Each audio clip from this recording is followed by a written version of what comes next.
நெஞ்சின் குடியிருக்கும்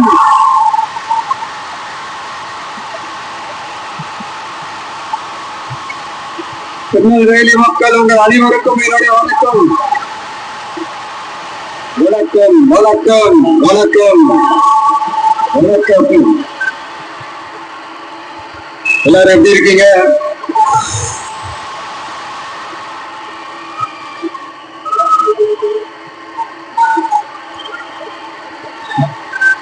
உங்க மகன், உங்க அண்ணன், உங்க தம்பி, உங்க தோழன், உங்க நண்பன், உங்க விஜய் உங்களை தேடி வந்திருக்கிறேன். எல்லாரும் திமுக கையில அந்த முழு பவர் இருந்திருந்தா, எல்லாரும் ஸ்டாலின் சார் கையில அந்த முழு பவர் இருந்திருந்தா கண்டிப்பா இந்த நிகழ்ச்சி நடந்திருக்காது. ஏதாவது ஒரு முட்டுக்கட்டையை போட்டு நம்மள வரவிடாம பண்ணியிருப்பார். ஆனா இப்பதான் அவரு ஒரு அதிகாரம் இல்லாத ஒரு முதல்வரா அப்படியே இருக்காருல்ல, ஒரு கேர்டேக்கர் கவர்மெண்ட் சொல்லுவாங்க இந்த பீரியட. அப்படி இருக்கிறதுனாலயோ என்னமோ கொஞ்சம் ஈஸியா வர முடிஞ்சதுன்னு நினைக்கிறேன். அது மாதிரி இந்த திமுக கவர்மெண்ட் நமக்கு எவ்வளவு பிரச்சனைகள், எவ்வளவு நெருக்கடிகள், எவ்வளவு அவதூறுகள், அவங்களையும் தாண்டி இன்னும் சில பேர் இன்னும் நிறைய அவதூறுகள் எல்லாமே இறக்குறாங்க.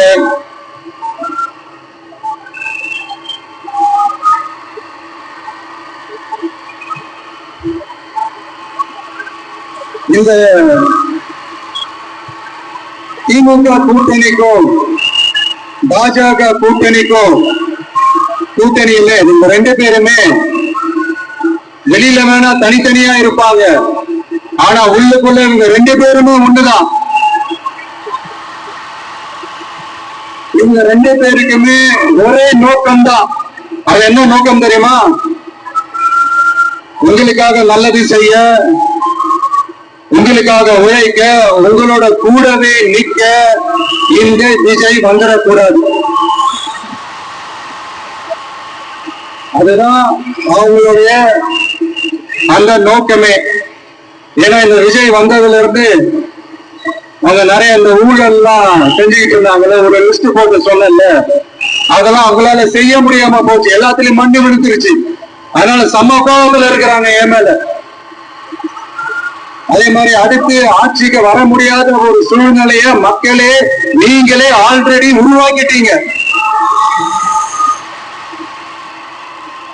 இந்த கூட்டணி கணக்கு, அந்த கணக்கு, இந்த கணக்கு எதுவுமே எடுபடல.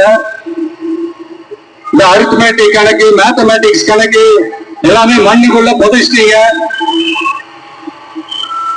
அப்புறம் இந்த கொள்ளையடிச்சு வச்சிருக்கிற இந்த பணத்தை எல்லாம் வச்சு கல்லாப்பட்டி கூட்டணின்னு ஒண்ணு சேர்த்து வச்சிருந்தாரு. அது எல்லாமே இப்ப கலகலத்து போய் நிக்குது. டாப் தனியா, பாட்டம் தனியா, ரீப்பர் தனியா, ஜாயிண்ட் தனியா, அப்படி நிக்குது தனித்தனியா. எல்லாமே அப்படியே ஒட்ட வச்சுக்கிட்டு இருக்கிறாரு. கூட்டணி கட்சிக்காரங்களே ஒருத்தருக்கு ஒருத்தர் ஓட்டு போட்டுக்க மாட்டாங்க போல். அப்படி இருக்கு நிலைமை இந்த திமுக கூட்டணியில. இவங்களுக்கு தான் இந்த நிலைமைன்னு பார்த்தா, இந்த பாஜக தலைமையில் மற்றும் பலர் அவங்க நிலைமை இன்னும் மோசமா இருக்குது. அதனால மக்களே, இந்த திமுகவோட நேரடி கூட்டணிக்கும் மறைமுக கூட்டணிக்கும் நம்ம மேல காண்டு.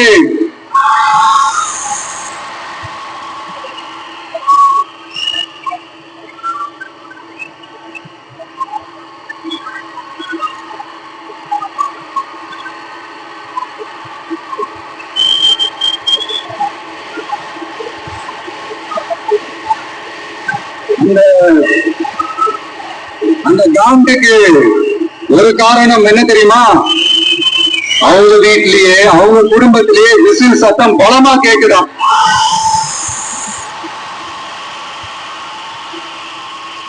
அடுத்த காண்டு அது இந்த சில பல கோடிகளை கொடுத்து நம்ம தமிழ்நாட்டு காங்கிரஸ பையில போட்டுக்கிட்டாங்க. யாரு? ஸ்டாலின் சார். ஆனா உண்மையான காங்கிரஸ் யாரு பக்கம் நிக்குது? நம்ம பக்கம் நிக்குது. சிறுபான்மை மக்களோட அந்த திமுக சாயம் வெளுத்து போச்சு. இந்த விஜயனோடான மதச்சார்பற்ற கொள்கையோட உண்மையான ஒரு முகமா இருக்கிறானே, இந்த சிறுபான்மை மக்கள் வேற இந்த விஜய் பக்கம் தானே நிக்கிறாங்க அப்படின்ட்டு இந்த திமுகவுக்கும் பாஜகவுக்கும் என் மேல காண்டோ காண்டு. அதுக்காக நாம என்ன செய்ய முடியும்? இந்த 33 வருஷமா ஒவ்வொரு வீட்டுக்குள்ளேயும் ஒவ்வொரு மனசுக்குள்ளேயும் போறதுக்கு நாம் பட்ட பாடு எனக்கு தானே தெரியும். அதனாலதான் நான் முன்னாடியே சொன்ன மாதிரி கட்சி ஆரம்பிச்சுட்டு ஒவ்வொரு வீட்டுக்குள்ளேயும் நான் போல, ஒவ்வொரு வீட்டுக்குள்ளேயும் போனதுக்கு அப்புறம் தான் கட்சியவே ஆரம்பிச்சுட்டு.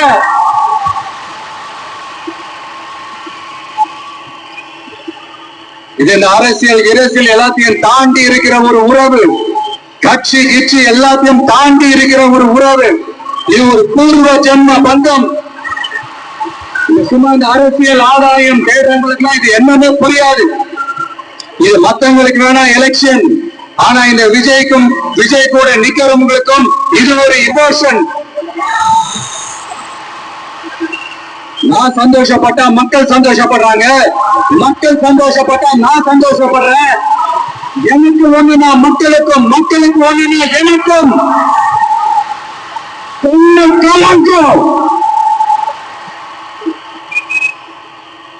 எவ்வளவு அவதூறுகள்! இந்த கரூர் விஷயத்தை பத்தி ஊருக்கே தெரியும். ஆனா போடு, விஜய் மேல பழிய போடு. என்னடா இவ்வளவு பெரிய ஒரு பழிய தூக்கி விஜய் மேல போட்டாலும் மக்கள் விஜய் கூடவே நிக்கிறாங்க. இது மேல அதிசயமா இருக்குது அப்படின்ட்டு அது ட்ரை பண்ணி பார்த்தாங்க. அது மக்கள் கிட்ட ஈடுபடல. சரி, அடுத்து வேற என்ன பண்ணலாம்? முடக்கு, ஜனநாயகன முடக்கு. படத்தை முடக்கினா கொஞ்சம் பையன் கொஞ்சம் டிஸ்டர்ப் ஆயிடுவான். அதனால படத்தை முடக்கி, இது யாரு முடக்கினாங்கன்றது உங்களுக்கே தெரியும். அது நான் சொல்ல வேண்டிய அவசியம் உங்களுக்கு இல்லை. ஆனா இந்த நாடாவன் படத்தை முடக்கினாலும் அவன் பாட்டுக்கு அதை கண்டுக்காம அவன் பாட்டுக்கு வேலையை பார்த்துட்டு போயிட்டே இருக்கான். அதுவும் எடுபடல. சரி, அடுத்து வேற என்ன பண்ணலாம்? போடு, SOPன்னு ஒண்ணு போடு. விஜய்க்கு மட்டும் தனியா ரூல்ஸ், தனியா ரெகுலேஷன்ஸ், தனியா கண்டிஷன்ஸ். அவனுக்கு மட்டும் போடு. மற்ற கட்சிகள்லாம் விடு, விஜய்க்கு மட்டும் தனி கண்டிஷன்ஸ் போடு. அவன் வெளியவே வரக்கூடாது, மக்களை சந்திக்கவே கூடாது. என்னாச்சு? அதுவும் எடுபடல. சரி, அடுத்து வேற என்ன பண்ணலாம்? நம்மளை சுத்தி இருக்கிறவங்களை வச்சு, அதாவது இத்தனை வருஷமா வெயிட் பண்ணி இப்போ எலெக்ஷனுக்கு 30 நாளைக்கு முன்னாடி கரெக்டா அந்த டைம் பார்த்து ஒரு அவதூறு பரப்ப வேண்டியது. அது என்னன்னு உங்களுக்கே தெரியும். அதுவும் மக்கள் கிட்ட எடுபடல. அந்த மாதிரி எத்தனை சோதனைகள், எத்தனை வேதனைகள் நீங்க கொடுத்தாலும் இந்த திமுகனாலேயோ இல்ல இந்த பாஜகனாலேயோ இல்ல இந்த மற்ற பலர்னாலேயோ இல்ல எந்த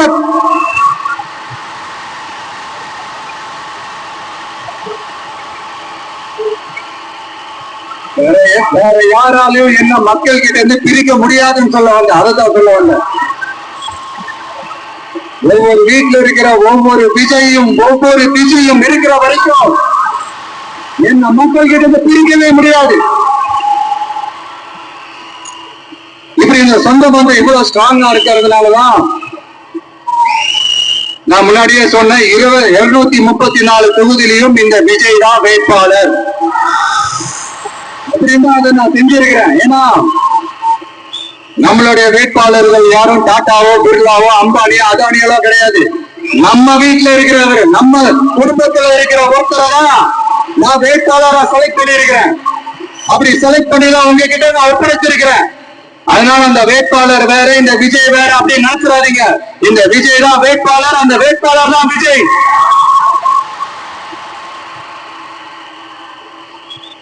இத்தனை வருஷம் யார் யாருக்கோ ஓட்டு போட்டீங்க. ஆனா இந்த வருஷம் உங்க வீட்டுல இருக்கிற ஒருத்தருக்கு, உங்க வீட்டுல இருக்க நம்ம குடும்பத்தில் இருக்கிற ஒருத்தருக்கு நம்ம ஓட்டு போட போறோம்.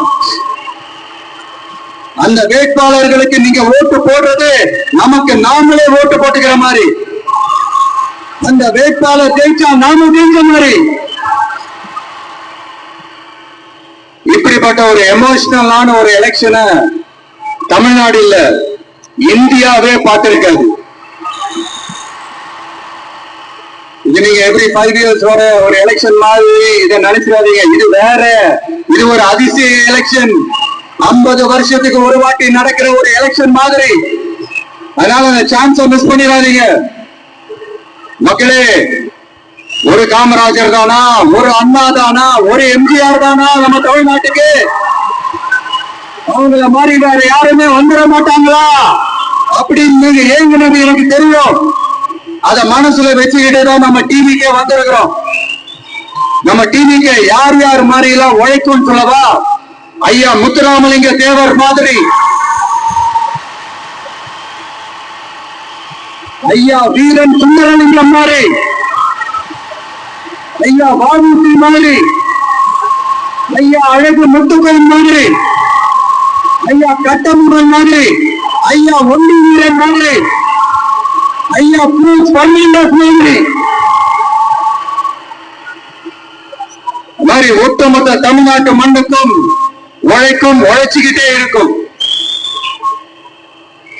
இந்த எலெக்ஷன்ல நம்ம டிவிக்கு ஆட்சி அமைஞ்சா அது என்ன அமைஞ்சா அமைக்கிறோம்.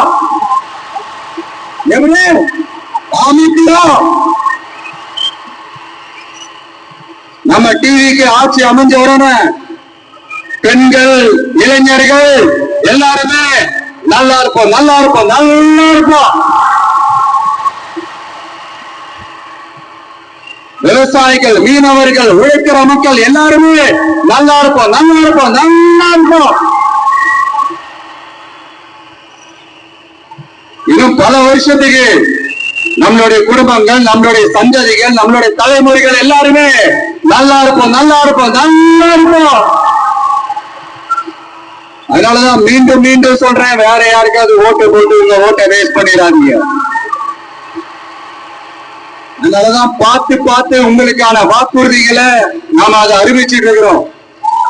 சொல்லாதத, செய்ய முடியாததெல்லாம் சொல்லவே மாட்டோம். அது ரொம்ப உறுதியா இருக்கிறோம். சொல்லாததை செய்வோம், அது வேற விஷயம். ஆனா செய்யறத மட்டும் தான் சொல்லுவோம். யங்ஸ்டர்ஸ், விவசாயிகள், மீனவர்கள், இந்த மாதிரி பல திட்டங்கள் இருக்கு. எல்லாத்தையுமே நிறைவேற்றுவோம். இந்த விஜய் அதை சாத்தியமாக்கி காட்டுவான்.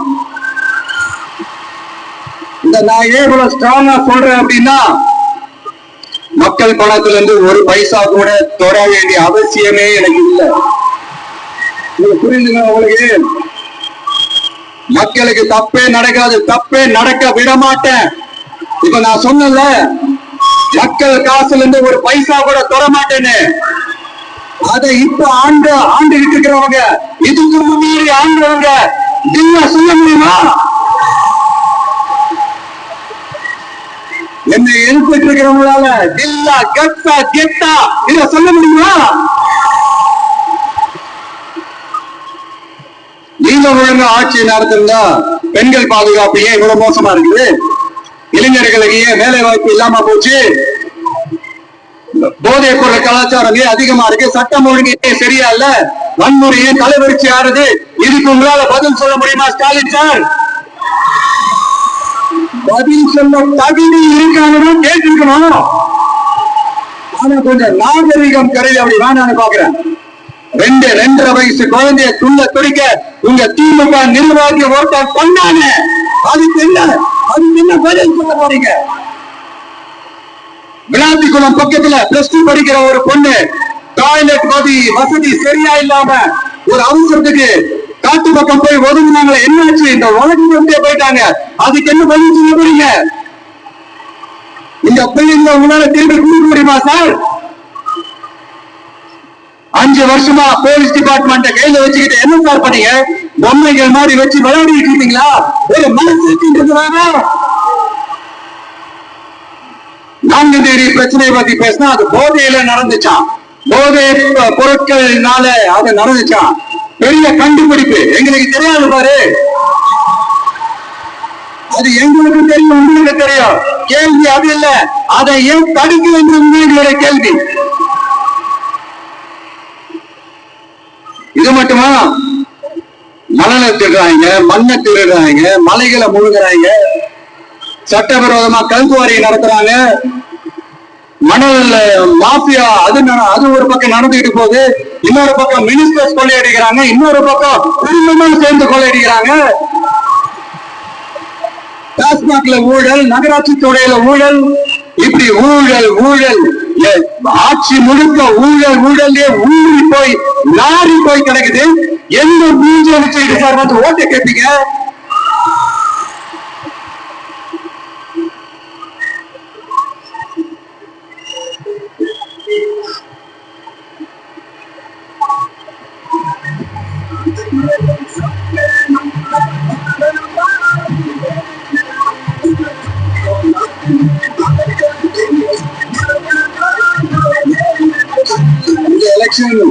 சும்மா உங்க பணத்தை எல்லாம் வச்சுக்கிட்டு ஒண்ணும் கிழிக்க முடியாது. உங்க பணத்தை எல்லாம் வச்சு மக்கள் எல்லாம் விலைக்கு வாங்கவே முடியாது.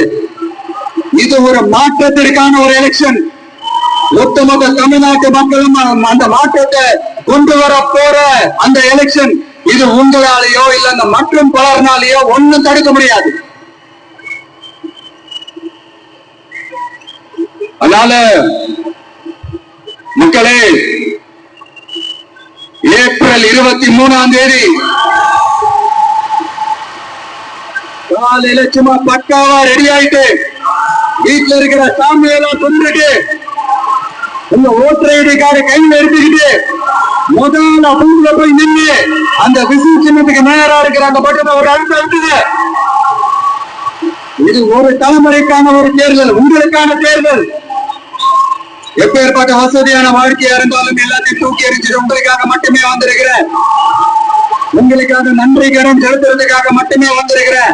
அத்தனை வழிகளையும் தாங்கிக்கிட்டு உங்களுக்காக மட்டுமே வந்திருக்கிறேன். ஒரு நாளும் பொய் சொல்லி உங்களெல்லாம் ஏமாற்றவே மாட்டேன்.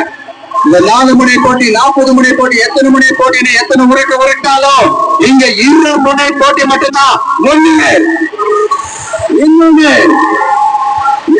ஒண்ணு டிவிகே, இன்னொரு டிஎம்கே.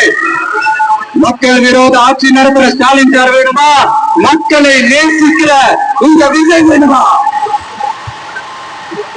அவ்வளவுதான் இந்த எலெக்ஷன். அதனால உங்க மகனுக்கு, உங்க அண்ணனுக்கு, உங்க தம்பிக்கு, உங்க பிள்ளைக்கு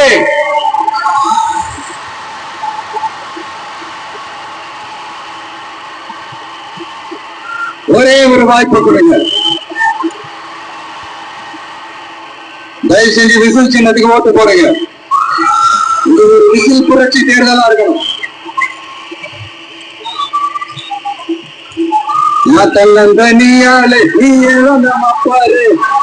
கொஞ்சம் இங்க 8 கோடி பேரு மிரள போது ஸ்டேட். நம்ம விசில் சட்டம் கேட்டு நல்ல பங்க பாழ இங்க விசில் கடி ஓட்டு. கடைசி நம்பிக்கை மக்களுக்கு வருது, அது இறுக்கி பிடிச்சு ஒரு வரலாறு எழுது. உங்க விஜய் நான் வரேன். விசில் அடிக்க ரெடியா? கான்பிடண்டா இருங்க, நல்லதே நடக்கும், வெற்றி நிச்சயம். மீண்டும் சந்திக்கும் வரை நன்றி, வணக்கம்.